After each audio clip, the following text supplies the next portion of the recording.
Howdy! So I think I wanted to try to do a video outside today so you can kind of see whatever you can in the background, the kind of nice weather we have. I found out the other day that it actually doesn't rain at all in Israel over the summer. It literally turns into a desert except where there's garden, which is actually kind of nice. I may move up here for the summers because it floods Texas sometimes. So today was a really interesting day, kind of a roller coaster of sorts. I actually ended up not starting out the day so well. We took a trip to the Temple Mount, where Solomon's Temple used to be, and it ended up really actually just putting me in a not so great mood. I didn't expect that, but it really bothered me. So I'll tell you why. When we got there, we had to get up really early in the morning and go early, and we had to get in this long security check line, which is interesting because the temple's not there anymore. So I thought, what are they gonna blow up? It's just a platform now. So we get there, and we're walking around. And by the way, the space is enormous. You think about how big the temple is. I never really imagined it was all that huge, but no, the space for this place it's huge. And so we're walking around, and one of the very first things that we see, let me go back to the checkpoint. We are not allowed to carry any sort of food whatsoever in our bags. So if we have like a granola bar or a bag of peanut butter M&Ms, can't have it, you gotta throw it away. You can't even have a bottle of water with you because it's, for the Muslims, the month of Ramadan where they have to fast and they can't have anything to eat or drink or whatever. And so we weren't allowed to bring any of that past the checkpoint because of that. And I thought, that doesn't really make a lot of sense. But, okay, that's fine. I'll oblige. So we get up there, and the very first thing that we come across is a mosque called the Mosque of Al-Aqsa. And this turns out to be a mosque that they built on top of the Temple Mount in order to solidify it as one of the holy places in the Muslim faith. Which is interesting because in the Quran, apparently, Jerusalem's not really mentioned a whole lot. So, Old Testament is mentioned over 611 times. Quran, not so much. I don't know who really thinks of it as a holy place. Yeah, but apparently to them it's like the third most holy place behind Mecca and Medina. And so the mosque that's on top of the Temple Mount is one of the high points for their faith that apparently a lot of Muslims make a pilgrimage to. So I said, okay, that's whatever, let's get to the church that's on top of the Temple Mount, let's get there. So then we continue walking, and then the only other structure that's actually on top of the Temple Mount, where Solomon's Temple used to be, is this, technically it doesn't have a religious affiliation per se. It's called the Dome of the Rock, and it's actually very, very pretty. It's made out of really pretty blue and white tiles, and it's got this big golden dome that they actually just got. Some Saudi king or somewhere in the Middle East donated the money in order to replace the dome with a solid golden one. And so it's a very pretty building, but even though it is not a specific mosque, it is of Muslim origin, and it turns out that it was actually placed there as a means of saying that, because this particular dome of the rock is exactly where the temple was. So it's not just on top of Mount Moriah, it's actually in the spot where the temple was. And so they apparently built this to signify that, this is Islam now surpassing Christianity and Judaism. Okay. Alright. Yeah, no, can't hang with that. And then it turns out that there is, if you look at pictures, and actually I will be uploading a picture or two of it, at the top of it, just below the golden part of the dome, you can see a white type of writing on the tiles, some script. And it turns out that what that actually says is it is some anti-Trinitarian language where the Muslims are bashing Christians and saying, God's not three, that's impossible, God's one, blah, blah, blah, all these other things. And so, as I continued to walk around on the Temple Mount, I kept saying, where is the Christian stuff? There was none. We didn't have things up there, apparently. and or at least not that I noticed, not that our instructor pointed out. And then, even while we were up there, our Dr. Laney was extremely cautious, and he wouldn't even say Temple Mount. He was afraid that we were going to get thrown out. And then he wouldn't even say Jesus the Messiah. Whenever he would refer to Jesus, like whenever he came to turn over the money changers' tables in the courtyard, he wouldn't say that Jesus our Messiah came and turned over the money changing tables and den of robbers and stuff. No, he said when the prophet came in, and I was like, no.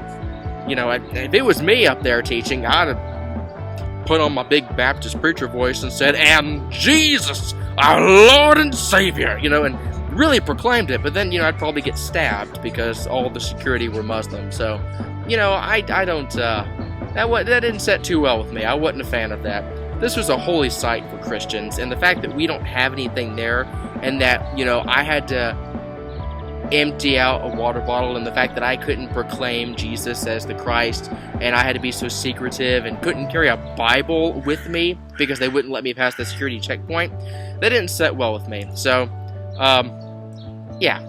But the site was at least interesting nonetheless. You know, I was very impressed by the size of it. We went through the different stages of where the courtyards would have been. So the court of the Gentiles, we then passed into the court of the Jews. Then we went to where the court of the women, where they could go. And then there was 15 steps up to where the Jewish men could go past the women. And there's steps everywhere. You would think of the temple as flat, but it's actually very, very elevated, steps everywhere. So that was at least very interesting, and I did get a lot out of that. So we did that. We then went and journeyed to the pool of Bethesda. That's from John chapter 5. Another healing miracle took place there, and so it was just really interesting to stand where I know that a healing took place by Jesus. I really enjoyed that. And actually, this pool was dried up, unlike the pool of Siloam that I talked to you about yesterday or the other day. Yesterday, this one was actually dry, and this one used to be two pools. I'll upload a picture. You'll see it, and I'll try to label it like I've been doing. But this one is dry, and interestingly, which I really enjoyed being there, but interestingly, right next to it, there's a church, a Catholic church called Church of Saint Anne's Church. And what's interesting about this church is that it was built in the 12th century, and was actually it survived the Crusades. And so it started off as a Christian church, and then some Muslims came and they conquered that area. They beat the Christians, but they didn't. Instead of destroying the church, they actually converted it into a mosque. But then, you know, the Christians came back later and beat them, and then we turned it back into a church. And there it stands because we're victorious.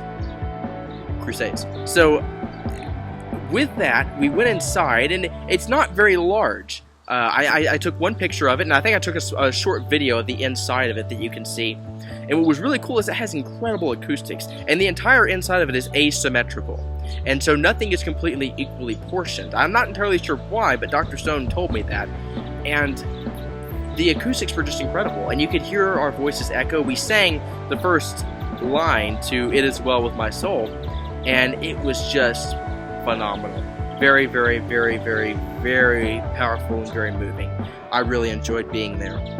Then as we exited through that section, we actually walked down the Via Dolorosa, which that should sound familiar to you because that is the road that Jesus walked traveled as he carried his cross to the place where he was ultimately crucified on the hill. And so it was really interesting to walk down that street. One, because knowing that, you know, Jesus walked this path.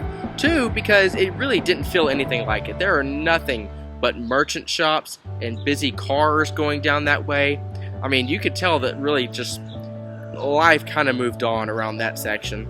And so, but it was nice nonetheless to be able to get a glimpse of the idea of the distance, because he would have started relatively around that area and then would have traveled all the way down to where the Church of the Holy Sepulchre, or Anastasis, where that is located, where it's believed that he was, where he died and was buried. So I don't know, just something about actually walking that path. Now, obviously, these are not the same stones that Jesus walked on. Jesus walked about 80 feet beneath where we're walking now. But nonetheless, walking that same path was really interesting and really incredible. Then one of the last interesting things that we saw today, today was New Testament Day in Jerusalem, by the way. One of the last things that we saw is we went down near one of the walls supporting the platform for where the temple was. And whenever Jesus made the prophecy, not a stone shall be left, something along those lines. I'm probably horribly misquoting it, but you understand what he's prophesying and saying the temple will be destroyed, it will fall, not a stone will be left. And it's actually true, because all the stones, whenever the temple was torn down by the Romans, all of them were pushed off of the top of Mount Moriah, and we actually went and saw, and I'll upload a picture, we saw where they fell onto the street. And there was even this one where it left a crater from these huge stones that fell. And so that was just really interesting to see that, yes, this prophecy that Jesus uttered did get fulfilled. There's no stones left up there because they're all down here in the road. And so that was interesting. So it started off kind of rocky with the whole Temple Mount thing, but it got better. We did hike for a very long time. I got pretty hungry. I tell you, traveling across Jerusalem will really work up an appetite. It's that hot sun beating down on you. The phenomenal stairs that never seem to go down but always seem to continuously go up. I must be at like a 9,000 elevation now. I don't even know how I do it. And my calves, let me tell you something. I'm going to have to start wearing shorts whenever I get back home because my calves have to be insane by now. I might just like drop out of seminary and join a major soccer league now just because I think I can do it. I'm telling you. And I haven't fainted at all yet. I haven't dropped dead. I haven't even had to crawl yet. So I'm really coming along. I can't wait to see what happens at the end of these 3 weeks. I'll have a chiseled jaw. My head will be filled with hair again. It's going to be great. It's the Miracle City. And so we then came back, had some lecture. I may or may not have nodded off a couple of times because I only got 4 hours of sleep last night. And we walked a lot this morning. And I had a big lunch. But he ended class early because he could see that we were so tired. So Dr. Stone and I actually went out on the town together. We decided to go see if we could do some shopping, and we got to go just the two of us, which was fun. I don't have a whole lot of friends here. I've tried connecting with some people, but you know, I haven't really bonded super well. So I try to make these random friends on the street. You know, I'll see a random Israelite, and I'm like, hello, I want to be your friend. And then they look at me weird and, you know, run away. And then, you know, say something in Hebrew. So that doesn't work out for me too well. But Dr. Stone and I went out, and we had a lot of fun. We were talking about how, I have to tell you, I've got to really watch myself with the shopping, because everything is so shiny. Like, it's either made out of this beautiful looking olive wood, or it is this incredibly gorgeous like display of gold and silver and jewels and gems and all sorts of things. I mean, it's of course all fake. It's probably made like in China and it's like spray paint gold, but boy, it looks good and it's so tempting. But I've been able to hold myself back so far. I've been here this is my 4th day, and I have not spent any money or done any shopping whatsoever yet. Then again, I still have like 2.5 weeks left, so we'll see how long that holds up. But nonetheless, it was really fun. Dr. Stone was talking to me about some of the sales tactics they use, and it's hilarious because as you're walking by, they'll grab you and they'll say, "This is the store for you." And then I went into one store and I was looking at a Bible, and the guy walked up and said, "This is you." And Dr. Stone was like, "He's not Yahweh. That's not right. This isn't him." But they really try to sell you on things. And Dr. Stone was saying that, you know, they'll try to say, "Oh, you know, where are you from?" And you know, he may say like Kentucky, and they're like, "Oh, I know Kentucky. Have you been to Los Angeles, Kentucky?" And then I said, "Yeah." They'll probably say like, "Oh yeah, Kentucky. I know someone there. Do you know Dave?" And as I was saying that, we were passing by this shop, and the owners like to sit outside their shops like at a flea market. And one of the shop owners heard me and he said, "I don't know any Dave. I only know a David." And I was like, "Oh, well, that's good." So then, you know, Dr. Stone goes and buys some stuff, and then we're walking back that direction, and the guy says something to us about coming into his shop. And we both say, no, we're good, thank you. And then I say, hey, say hi to David for me. And then Dr. Stone leans over and says, you're going to get assaulted because they don't have the same sense of humor that we do. So I've managed to go for 3 days without being hurt so far. We'll see if I can keep that up for another 3 weeks.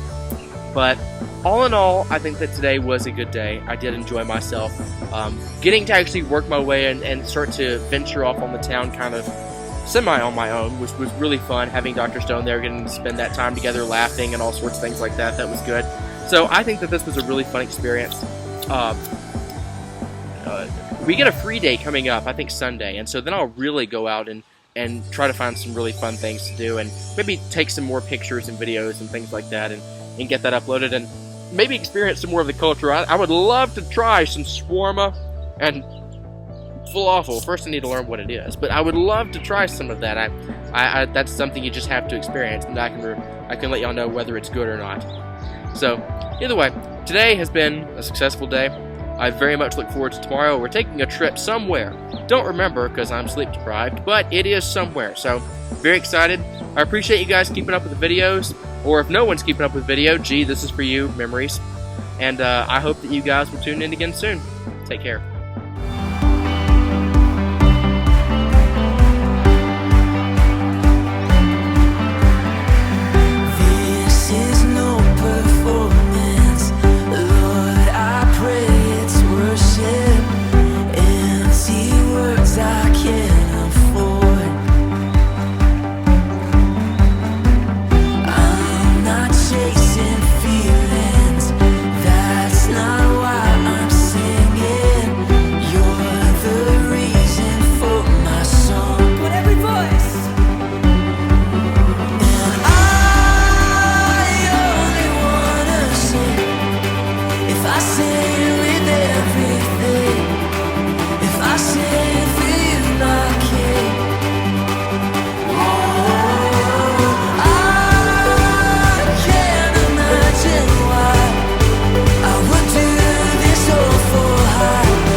I sing with everything, if I sing